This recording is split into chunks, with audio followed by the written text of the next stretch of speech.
আসসালামু আলাইকুম প্রিয় শিক্ষার্থী বন্ধুরা, তোমরা সবাই কেমন আছো? আশা করি সবাই অনেক ভালো আছো। আমরা আজকে জৈব রসায়নের একটা অন্যতম গুরুত্বপূর্ণ টপিক শিখব, যে টপিকটার নাম হচ্ছে কেনিজারো বিক্রিয়া। এটা বোর্ড পরীক্ষা এবং ভার্সিটি ও ইঞ্জিনিয়ারিং অ্যাডমিশন টেস্টের জন্য খুবই গুরুত্বপূর্ণ। তোমরা ভার্সিটি বা বোর্ড কোশ্চেন ব্যাংক খুলে দেখলে দেখবা যে এখান থেকে প্রায় প্রত্যেকটা বোর্ডেই এবং প্রত্যেকটা ভার্সিটিতেই কোশ্চেন আসছে। তো চলো আমরা একটু কিভাবে খুব সহজেই এই বিক্রিয়াটা শিখে যেতে পারি সেটা একটু দেখি। কেনিজারো বিক্রিয়ার জন্য তোমাদের কিছু শর্ত অবশ্যই মেনে চলতে হবে। শর্তগুলা কি কি একটু মনে রাখবা, যে দুটি কার্বনিল গ্রুপ থাকতে হবে। 2 নম্বর শর্ত কি, কোনো আলফা হাইড্রোজেন থাকা যাবে না। এই দুটা মেইন শর্ত। আর বিক্রিয়ার জন্য আমাদের নিতে হবে একটা গাঢ় ক্ষার দ্রবণ নিতে হবে। ওকে, তাহলে দুটা কার্বনিল গ্রুপ থাকতে হবে, কোনো আলফা হাইড্রোজেন থাকা যাবে না। আর এই দুটো মেইন শর্ত। আর বিক্রিয়ার জন্য নিতে হবে একটা গাঢ় ক্ষার দ্রবণ। এরপর দেখো, এখানে আমি একটা জিনিস লিখে রেখেছি যে উৎপাদে কার্বন সংখ্যা হ্রাস বা বৃদ্ধি পাওয়া যাবে না। উৎপাদের ক্ষেত্রে, আমি বিক্রিয়ার ক্ষেত্রে দেখবো এটা। আর একটা মনে রাখবা, এটা হচ্ছে অসামঞ্জস্য বিক্রিয়া। এটা আমি একটু পরে আসতেছি। ওকে, একটু বিক্রিয়াটাতে দেখি। দুইটা কার্বনিল গ্রুপ, কোনো আলফা হাইড্রোজেন থাকা যাবে না। তাহলে আলফা হাইড্রোজেনটা কি? আলফা হাইড্রোজেন সম্বন্ধে যদি আমরা একটু জানতে চাই, মনে রাখবা আমরা তো জানি যে সিও গ্রুপকে বলা হয় কার্বনিল গ্রুপ।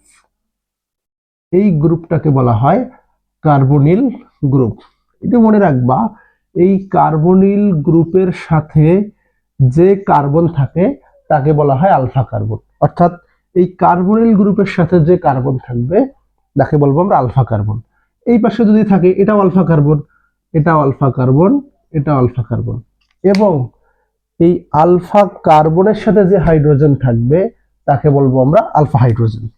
অর্থাৎ এই আলফা কার্বনের সাথে যে হাইড্রোজেন তাকে আলফা হাইড্রোজেন বলবো, এই আলফা কার্বনের সাথে যে হাইড্রোজেন তাকে বলবো আমরা আলফা হাইড্রোজেন। বুঝতে পারছো? তাহলে আমাদের অবশ্যই দুটা কার্বনিল গ্রুপ নিতে হবে এবং কোনো আলফা হাইড্রোজেন থাকা যাবে না। অর্থাৎ এইখানে এই কার্বনে কোনো হাইড্রোজেন থাকা যাবে না। শর্তগুলো বুঝতে পারছো? ওকে, এখন আমরা একটু বিক্রিয়াটাতে আসি। তাহলে দেখো, আমরা যদি দুইটা এরকম ধরো ফরমালডিহাইড বা মিথানল নিলাম, HC ডাবল বন্ড ও H। তাহলে দেখো, এই হচ্ছে কার্বনিল গ্রুপ। এই কার্বনিল গ্রুপের পাশে কি কোনো কার্বনই নেই। সো যেহেতু আলফা কার্বন নাই, তার মানে এখানে কোনো আলফা হাইড্রোজেনও নাই। অর্থাৎ এই বিকারকটা আমাদের কেনিজারো বিক্রিয়া দেবে। তাহলে কয়টা নিতে হবে? দুইটা নিতে হবে, HC ডাবল বন্ড ও H।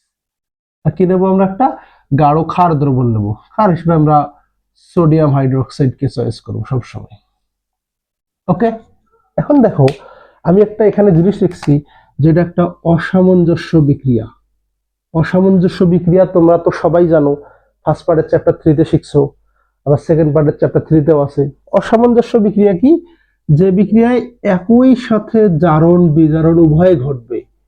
একই সাথে জারণ বিজারণ উভয়ই ঘটবে, উভয়ই ঘটবে, তাই হচ্ছে আমাদের অসামঞ্জস্য বিক্রিয়া। অর্থাৎ এই বিক্রিয়াটিতে একই সাথে জারণ ও বিজারণ উভয়ই ঘটবে। ওকে, তাহলে দেখো দুটাই এলডিহাইড গ্রুপ। এলডিহাইড গ্রুপ, আমরা তো জানি এলডিহাইডকে জারণ করলে কি পাওয়া যায়। তোমরা পড়ছো না, অ্যালকোহলকে জারণ করলে এলডিহাইড বা কিটোন, এলডিহাইড বা কিটোনকে জারণ করলে কি পাওয়া যায়? অ্যাসিড পাওয়া যায়। অর্থাৎ যেহেতু এইটা আমাদের এলডিহাইড গ্রুপ, এই গ্রুপটাকে জারণ করলে আমরা কি পাবো? অ্যাসিড পাবো। একটু লিখে ফেলি আমি, HC ডাবল বন্ড ও OH অ্যাসিড।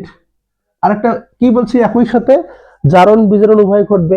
অর্থাৎ এলডিহাইডকে জারণ করলে অ্যাসিড পেলাম, বিজারণ করলে কি পাবো?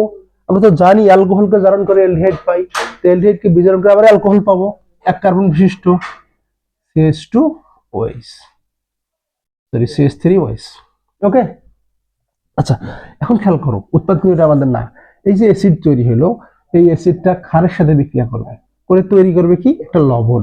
অর্থাৎ ফাইনাল উৎপাদ হবে অ্যাসিড আর ক্ষার বিক্রিয়া করে লবণ তৈরি করে HCOONA প্লাস CH3OH। এই দুটো হচ্ছে ফাইনাল উৎপাদ, এবং তোমরা পরীক্ষায় এই দুটা লিখবা, মাঝখানে দুটা লেখার কোনো দরকার নেই, জাস্ট বোঝার সুবিধার্থে। বুঝতে পারছো? তাহলে কি হবে, একটা অসামঞ্জস্য বিক্রিয়া, মানে একই সাথে জারণ বিজারণ উভয় ঘটবে। আর আমরা জানি অ্যালডিহাইড গ্রুপকে জারণ করলে অ্যাসিড পাওয়া যায়, অ্যাসিডটা ক্ষারের সাথে বিক্রিয়া করে তৈরি করবে লবণ। আর অ্যালডিহাইড গ্রুপকে বিজারণ করলে কি পাবো, অ্যালকোহল। এই অ্যালকোহল পেয়ে গেছি, বুঝতে পারছো? ওকে, ফাইন। আমরা যদি আর একটা এক্সাম্পল দেখি, বুয়েটে একটা রিসেন্ট কোশ্চেন আসছিল, রিসেন্ট বুয়েট 22-23 সম্ভবত বুয়েটে একটা কোশ্চেন আসছিল।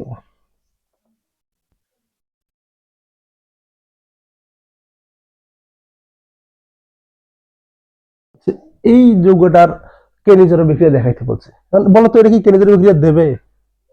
মনে হতে পারে যে এখানে আলফা হাইড্রোজেন আছে। আমরা যদি গাঠনিক সংকেত থেকে দেখি কার্বন বেনজিন চক্রের,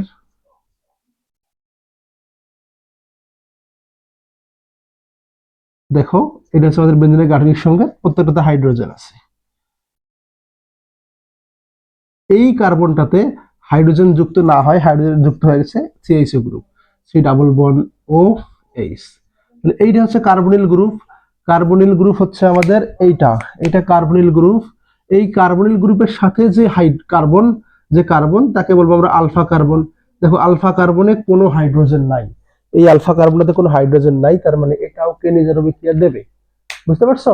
দেবে। ওকে, তাহলে আমরা এখন এইটার কেনিজেরো বিক্রিয়া দেখি কি উৎপাদ হয়। দেখো আমরা যদি দেখে নেই, এই একটা আমরা দেখলাম বেনজালডিহাইড, আর একটা দুইটা কার্বনিল গ্রুপ থাকতে হবে। এই যে দুইটা বেনজালডিহাইড গ্রুপ লিখলাম, CHO, কি দেবো, একটা গাঢ় ক্ষার দ্রবণ, সামান্য তাপ দেবো। ওকে, তাহলে খেয়াল করো এখানে উৎপাদটা কি হবে, উৎপাদটা কি হবে। আচ্ছা, এখানে লিখে দিই। আচ্ছা, বলো এলডিহাইড গ্রুপকে জারণ করলে কি পাবে, অ্যাসিড। অ্যাসিড ক্ষারের সাথে বিক্রিয়া করে লবণ তৈরি করবে, তার মানে উপরে তৈরি হবে COO। আর একটা এলডিহাইড গ্রুপ আছে, একে কি করবো, বিজারণ হবে, কারণ অসামঞ্জস্য বিক্রিয়া। তাহলে এলডিহাইড কে বিজারণ করলে কি পাওয়া যায় বলতো, অ্যালকোহল। আবার পরীক্ষায় যে ভুল কাজটা করব, ভুল কাজটা করবো এটা যে আবেগে এখানে আমরা অ্যালকোহল লিখে দেবো ওএইচ, বুঝতে পারছো? তাহলে এলডিহাইড কে যারা বিজারণ করলে অ্যালকোহল পাইলাম। কিন্তু খেয়াল করো এখানে আমি লিখে দিছি উৎপাদে কার্বন সংখ্যা হ্রাস বা বৃদ্ধি পাওয়া যাবে না। এখানে কার্বন কয়টা, 7টা, এখানে 6টা, দেখা যাবে? যাবে না। পরীক্ষায় এই ভুলটা করিও না, এটা কিন্তু ভুল হইতে পারে, এটা কখনোই হবে না। তোমার উৎপাদটা হবে কার্বন সংখ্যা কোনো হ্রাস বা বৃদ্ধি পাওয়া যাবে না, CH2OH। এই হচ্ছে আমাদের কেনিজারো বিক্রিয়া, বুঝতে পারছো সবাই? আবার ভার্সিটিতে কি ধরনের কোশ্চেন আসবে দেখো, ভার্সিটিতে এরকম রিসেন্ট একটা ভার্সিটিতে কোশ্চেন আসছিল, কোনটি কেনিজারো বিক্রিয়া দেয়, কোনটি কেনিজারো বিক্রিয়া দেয়। ক ছিল CH3 C double bond O H, খ ছিল CH3 CH2 CHO, গ নাম্বার CCl3 CHO, ঘ number none, none of this. বলো তোমরা এইটার আনসারটা একটু কমেন্ট করো, দেখি পারো কিনা।